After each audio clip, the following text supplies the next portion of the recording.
اس کی دلیل یہ ہے کہ حضرت امام محمد بن جار اللہ ظہیر القرشی نے لکھا اپنی کتاب کے اندر الجامع اللطیف میں آپ نے فرمایا یہ جامع اللطیف کوئی عام کتاب نہیں ہے، کعبۃ اللہ کی تاریخ پر ہے، مکہ معظمہ کی تاریخ پر کتاب۔ آپ نے فرمایا کہ حضور کا میلاد مکے میں اس طرح منایا جاتا ہے کہ سارے مکہ کے لوگ، سارے آئمہ حنفی، شافعی، مالکی اور حنبلی، جتنے بڑے بڑے آئمہ ہیں، جتنے بڑے بڑے لوگ ہیں، سب کے سب حرم کعبہ میں جمع ہو جاتے ہیں۔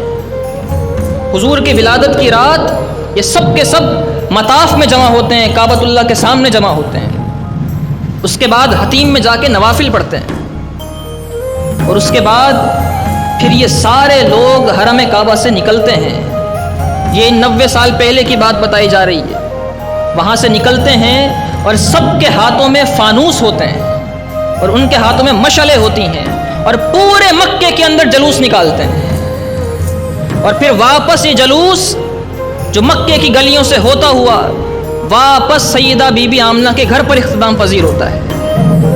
حضرت آمنہ کے گھر پہ اختتام پذیر ہوتا ہے، اور حضرت آمنہ کے گھر پہ پھر درود پاک پڑھا جاتا ہے۔ اس طرح اہل مکہ جلوس مناتے ہیں، اس طرح اہل مکہ جلوس مناتے ہیں اور حضور کا میلاد مناتے ہیں۔